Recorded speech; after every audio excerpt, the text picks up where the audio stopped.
Toucan Play That Game is proudly sponsored by nicegameshop.com, the place to go for rare and unusual Asian games.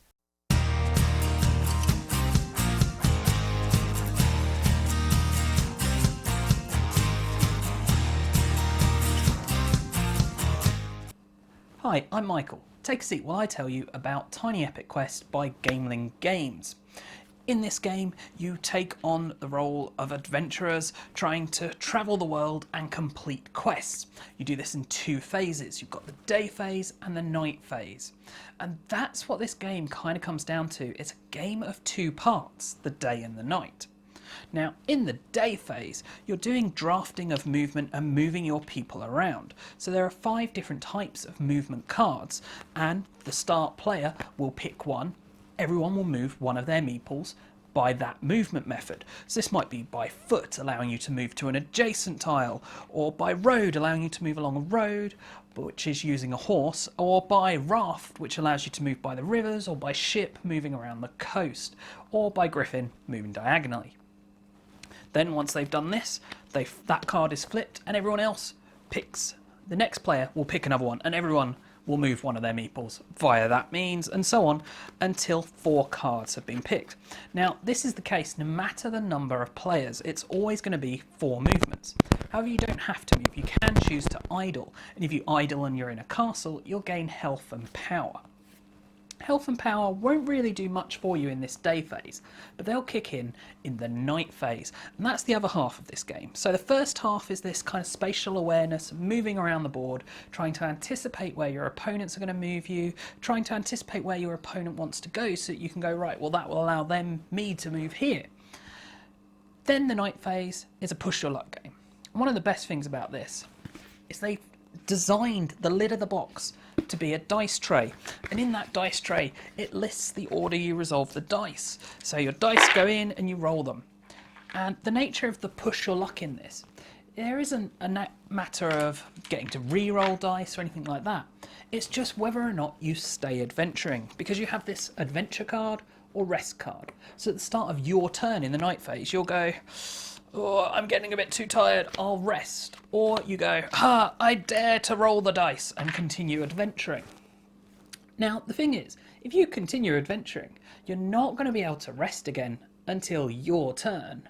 But some of these dice affect all players. I really like the fact that this happens. So some dice will affect in player order, such as the ones that are going to do you damage.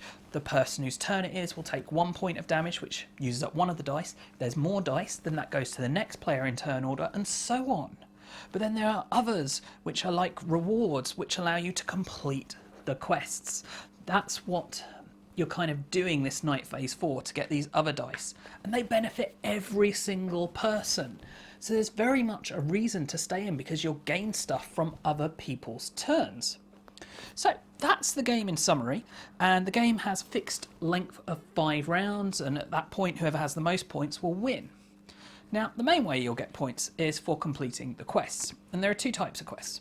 There are these kind of item quests that you'll get by completing temples, and they'll also give you items as well as quests, giving you special powers. And of course, that's where these fantastic item meeples come in, which are just great, being able to have your meeples carrying these specific items.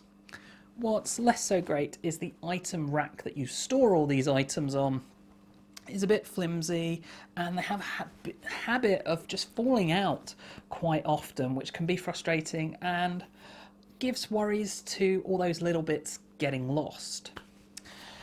The other way you're going to get points, or another way, because there are 4 different ways, is through killing goblins. So at some of these locations, you'll be able to go to complete these temples, to complete quests. You'll also be able to go to these portal locations and fight goblins. Now, one thing I didn't mention with the day phase is some of these locations will allow multiple people to go to them, and some, such as the goblins, only allow 1 person to. So there is an element of needing to get where you want to go first, as well as just trying to get where you want to go. With these goblins, the more goblins you've killed at the end of the game, the more points you get, much like with the quests. And I forgot to mention the second type of quest, didn't I? And that is movement quests. Now, movement quests you're not going to complete in the night phase like you are with those temple item ones. These are simply for having your meeples in certain kind of locations. So having them all in a line, all on the coast, all inland, things like that. If you meet that criteria, you complete the quest, and you can only do one a turn. And these will give you bonuses such as extra health and things like that that will help you in the night phase. So back to the goblins. One thing I really like about this with regards to the goblins is something they've done to keep this as a small game. And that's the thing. The game is called Tiny Epic Quest. And tiny it certainly manages to do with the box. This is a small box and then a huge footprint game. So it's tiny, but it's not tiny, which is why I want from these kind of tiny epic small box games, I want the big box in a small box. And they managed to do that. And one way they've done that is there are no health tokens for these goblins. In fact, it's a really good graphic design in that the space they go on has an arrow and their full health matches up to that arrow. And as they take damage, you rotate the token and then that marks their health, which is fantastically well designed. And as we're talking about the art, I will say, I think the art in this is absolutely gorgeous. I think the art on all the cards is nice. I think the art on everything is fantastic. The meeples are nice with the items holding in. So yeah, there's a lot going for it in that sense. Now, going back to how you're going to win this game, there is one final way to get points. And that's to learn spells, which is another location you can go to on here. You can go to these obelisks to learn spells, but you can only learn the spell that this magic track will allow you to learn during the night phase, and this resets each day. So this is kind of part of the push your luck and it getting more dangerous as the night progresses, because the way this night track works is that the more of the mushrooms that you roll, the more you move along here. But the further you move along here, the higher level spell you can learn compared to what you already know. But as you move into those different spell regions, you're then also going to risk taking more damage, because if you get to the end, you'll take damage for any mushrooms rolled. And, you know, the normal damage attacks start doing 2 damage each rather than 1.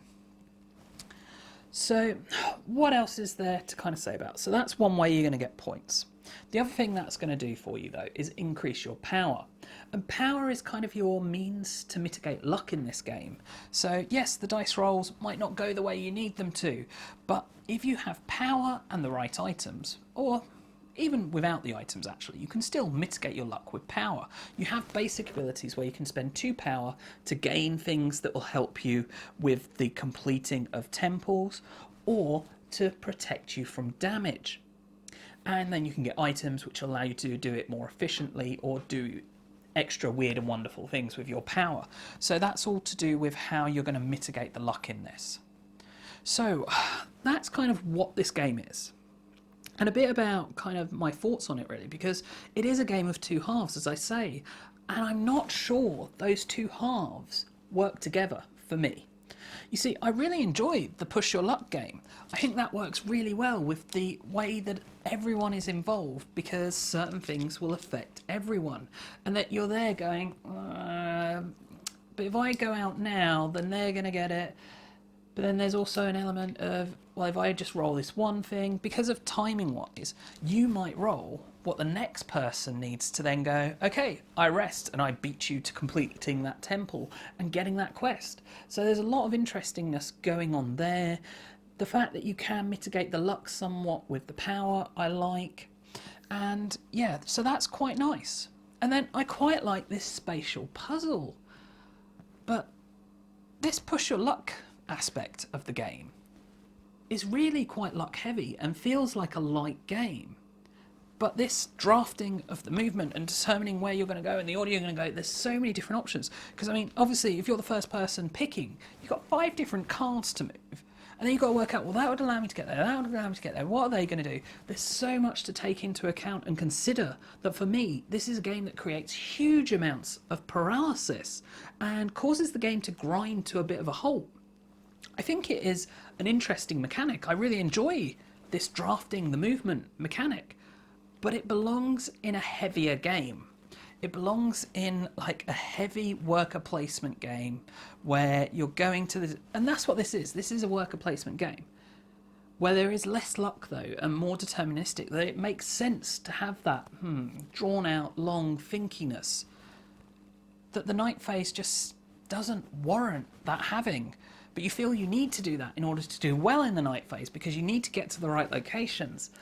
And so that kind of just creates a disconnect of those mechanics that just doesn't work for me personally. However, the game has so much going for it that I like. So let's talk about this game. Finally, in summary, the game is called Tiny Epic Quest. Is it tiny? Yes and no. Is it epic? Well, not really. The game doesn't really feel epic. The whole quest part of it as well, that's what makes it not really feel epic. You don't feel like you're going on these epic quests. It feels like, right, I move there to roll some dice and then I'll complete that and I get that. And the quests don't really feel like quests. It's just I go there and I need to roll the right things.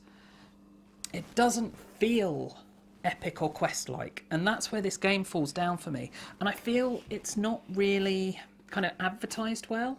What this comes down to is it is a worker placement push your luck game. And I feel that push your luck element really is not pushed in the description of the game, in the way it's described on the box and elsewhere, as to how heavy and how reliant the gameplay is on that push your luck. Because it doesn't really matter how well you do in the positioning yourself around the worker placement stuff even. If you just get unlucky on the dice and with the way the dice falls so that, right, you and someone else went to this temple that will get you the quest, you're both moving at the same pace, but their turn happens to fall so that they get to rest and complete it before you. That can be irksome. And that's kind of my thoughts on this. I think it's a fun game with some fun elements that just don't quite mesh together, and that just stops it being a great game for me. That's Tiny Epic Quest by Gamelyn Games. Do hope you've enjoyed this video and found it useful. If you have, please do give it a comment, a like, subscribe to the channel and check out the rest of the videos on the channel as well. And as always, thanks for watching and bye for now.